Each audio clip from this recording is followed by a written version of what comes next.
She never thought a quiet summer would change everything. Not like this. Emily Parker was 39, a wife, a mother of one, a woman who believed her life had already settled into predictable rhythms until something shifted inside her home, and it started with a gesture so small, she almost overlooked it. Emily had married Daniel Parker 7 years ago.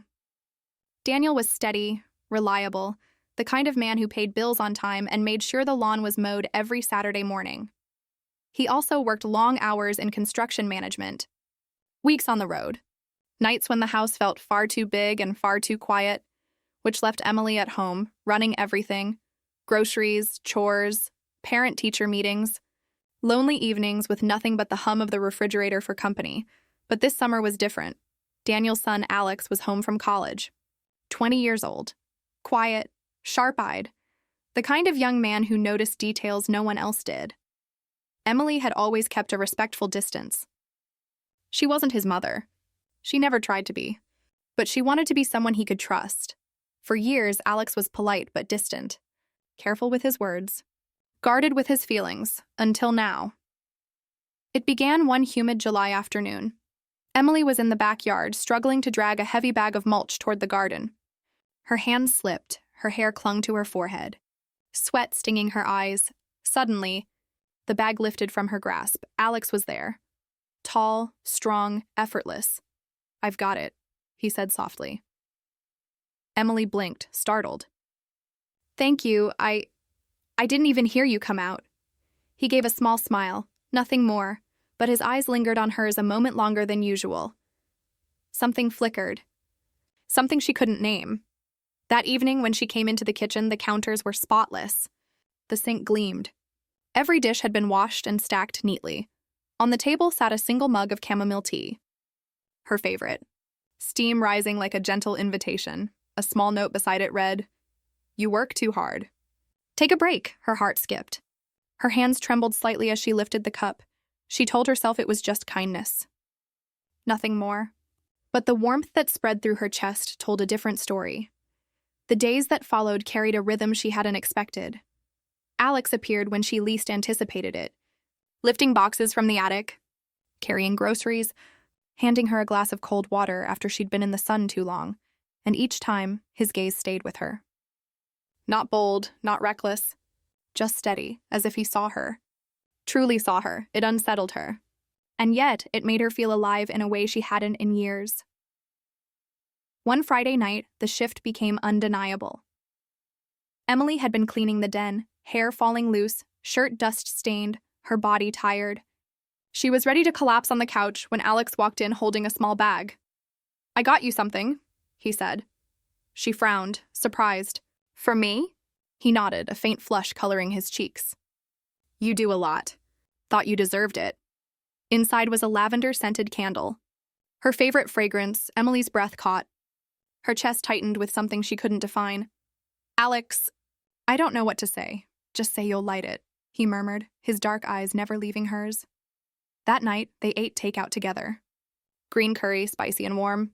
They laughed at a ridiculous action movie, joking about the terrible special effects. The laughter came easy. The silences even easier. By the end of the evening, it felt less like stepmother and stepson, more like two people discovering each other for the first time. The next morning, Emily walked into the kitchen and froze. On the table was breakfast: toast, fresh fruit, coffee brewed exactly the way she liked it. Beside her plate sat a folded note. "Thanks for being you." Her throat tightened as she read the words again and again. She slipped the note into her pocket. A secret treasure she wasn't ready to let go of. As the week unfolded, their rhythm deepened. They cleaned the attic together, laughing at Daniel's awkward old photos from college. They strolled through the farmer's market, Alex insisting on carrying every heavy bag. They sat on the back porch at night, sharing popcorn while the stars burned bright overhead. He told her about the books he loved. She told him stories from her childhood she hadn't spoken of in decades. It felt natural. Dangerously natural. And then one evening it happened. They were sitting close on the porch. The air thick with summer heat. The fireflies flickering in the distance. Emily turned to hand him the popcorn bowl and their fingers brushed. Neither pulled away. Her breath hitched. His gaze dropped to her lips, then back to her eyes. The world seemed to still, a silence so heavy it felt like thunder. And in that moment, Emily knew. Something had begun, something she couldn't stop, something she wasn't sure she even wanted to. That night, Emily barely slept. Every time she closed her eyes, she felt the warmth of his hand brushing hers. She remembered the way his gaze lingered, the silence that held too much meaning, and the truth she dared not admit. Her heart had raced in a way it hadn't in years. The next morning, she tried to shake it off. She buried herself in chores, laundry, bills, even scrubbing the kitchen floor. But every corner of the house seemed to echo with the sound of his laughter.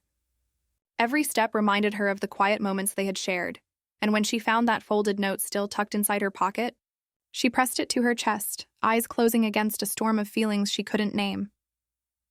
That evening, she walked out to the porch again. The sky burned orange, melting into deep violet. Alex was already there, a book in his hands. The same calm expression. But his eyes, they told a different story. When she stepped closer, he set the book aside. "Long day?"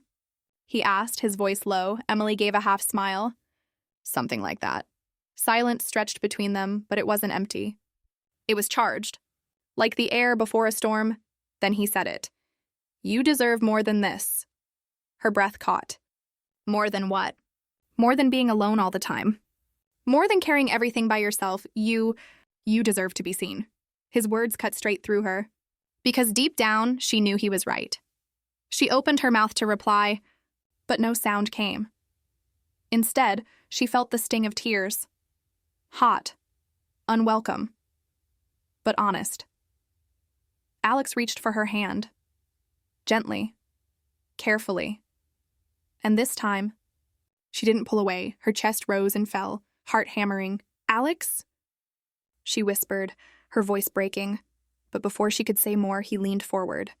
Not reckless, not forceful, just close enough that she could feel the warmth of his breath. Her world tilted. Her lips parted. And then she pulled back. The silence that followed was heavier than before. "I can't," she whispered, her hands trembling.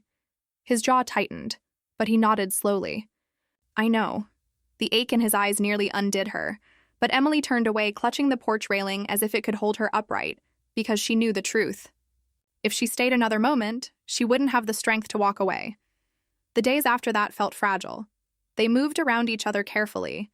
Quiet words, short conversations, a distance that hadn't been there before. And yet, every time their eyes met, that same current sparked between them, unspoken, undeniable. Then Daniel returned, suitcase in hand. Smile warm as ever. Oblivious to the tension that lingered in the air, he wrapped Emily in his arms, kissed her cheek, thanked Alex for holding down the fort, and in that instant, Emily felt her chest twist with guilt, because Daniel was good, steady, faithful, and yet, her heart was no longer steady at all. That night, when the house was quiet, she found Alex in the den, packing his things for the return to college. Their eyes met across the room. Neither spoke for a long time. Finally, Alex broke the silence. "I should go early. It'll be easier that way." Her throat tightened. She wanted to argue.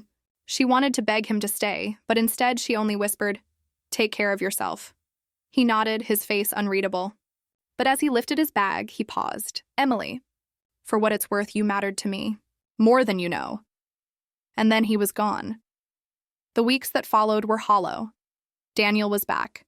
But something in Emily felt different, altered, like a door had opened inside her, showing her a piece of herself she couldn't put away again. Alex sent a message once. Just a photo of a book he was reading. The caption simple.